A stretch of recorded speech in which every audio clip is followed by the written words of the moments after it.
नमस्कार दोस्तों, जय श्री कृष्णा, राधे राधे। 7वें और 8वें नवरात्रे की कहानी। नवरात्रे के दौरान 7वें और 8वें दिन की पूजा का विशेष महत्व होता है। इस समय मां कालरात्रि और महागौरी की पूजा की जाती है। दोनों देवी अपने अद्वितीय रूपों में अत्यधिक शक्तिशाली हैं और इनकी पूजा से भक्तों के जीवन में हर प्रकार की कठिनाइयां समाप्त होती हैं। अब हम इन दोनों की कथाएं विस्तार से जानते हैं। सप्तमी, मां कालरात्रि की पूजा। सप्तमी के दिन मां कालरात्रि की पूजा की जाती है। मां कालरात्रि का रूप बहुत ही भयानक, शक्तिशाली और विनाशक होता है। उनका रूप राक्षसों को नष्ट करने वाला है और वह अपने भक्तों को हर प्रकार से संकट से मुक्ति देती हैं। मां कालरात्रि के बारे में एक प्रसिद्ध कथा है जो उनके महत्व और शक्ति को दर्शाती है। यह कथा देवी दुर्गा के महिषासुर के वध से जुड़ी हुई है, जो इस प्रकार है। महिषासुर नामक एक राक्षस ने ब्रह्मा से वरदान प्राप्त किया था कि उसे कोई भी देवता या देवी मार नहीं सकता। इससे उनकी ताकत और बढ़ गई और वह देवताओं के लिए बड़ा संकट बन गया। वह देवताओं के खिलाफ युद्ध करने लगा और स्वर्ग को भी अपने कब्जे में करने की धमकी दी। देवताओं ने महिषासुर के आतंक से मुक्ति के लिए देवी दुर्गा से सहायता मांगी।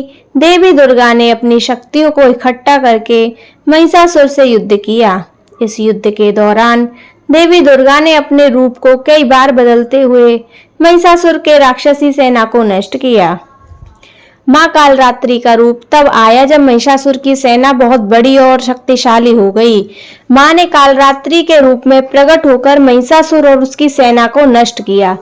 उनका रूप इतना भयावह और विनाशक था कि सब ने युद्ध भूमि में आई तो युद्ध भूमि में आई तो राक्षसों का मनोबल टूट गया। उनके उग्र रूप को देखकर ही राक्षस भाग खड़े हुए। मां कालरात्रि की पूजा से नकारात्मक शक्तियां नष्ट होती हैं और जीवन में सकारात्मक ऊर्जा का वास होता है। यह दिन मानसिक शांति, बुराई से मुक्ति और जीवन में साहस और शक्ति प्राप्ति के लिए महत्वपूर्ण है। अष्टमी, महागौरी की पूजा। अष्टमी के दिन पूजा में महागौरी की उपासना की जाती है। महागौरी का रूप शांत, सौम्य और शुभ होता है। वे सभी दुष्टों को नष्ट कर देती हैं, सभी दुखों और कष्टों को भी नष्ट कर देती हैं और भक्तों के जीवन में सुख, शांति और समृद्धि लाती हैं। इस दिन की पूजा से जीवन की सारी परेशानियां समाप्त होती हैं, सुख शांति की प्राप्ति होती है। मां गौरी की पूजा विशेष रूप से देवी पार्वती से जुड़ी हुई है। यह कथा इस प्रकार है। कई वर्षों पहले देवी पार्वती ने भगवान शिव से विवाह करने के लिए कठोर तपस्या की थी। उन्होंने अपने तप से भगवान शिव को प्रसन्न किया। तपस्या के दौरान उनका रूप बहुत ही मैला और गंदा हो गया था, क्योंकि वह कड़ी साधना में व्यस्त रहती थी। देवी पार्वती के इस रूप को देखकर भगवान शिव ने उन्हें शुद्ध और सुंदर रूप प्रदान किया। भगवान शिव ने गंगाजल से पार्वती को स्नान कराया और उनका रूप पूर्ण रूप से उज्जवल, शुद्ध और दिव्य हो गया। तब देवी पार्वती का यह रूप महागौरी के नाम से प्रसिद्ध हुआ। उनका रूप अत्यधिक सुंदर और दिव्य था।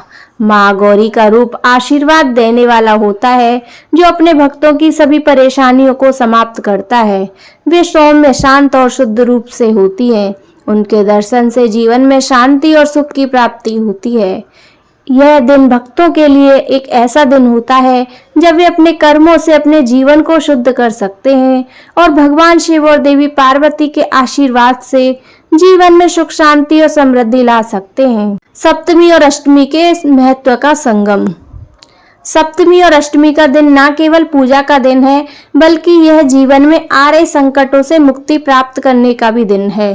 मां कालरात्रि के दिन बुराइयों का नाश होता है और हमें नकारात्मकता से मुक्ति मिलती है।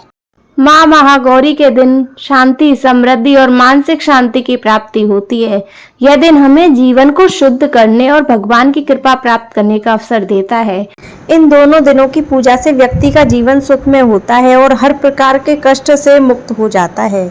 सप्तमी और अष्टमी के दिन की पूजा में मां कालरात्रि और मां महागौरी के दिव्य रूपों का पूजन करना बहुत ही लाभदायी होता है। इन दिनों की पूजा से न केवल मानसिक और शारीरिक समस्याओं का समाधान होता है, बल्कि जीवन में सुख, शांति और समृद्धि भी आती है। इन विशेष दिनों में व्रत रखकर हम अपने जीवन में सकारात्मक बदलाव ला सकते हैं और भगवान की कृपा प्राप्त कर सकते हैं। बोलो माता रानी की जय।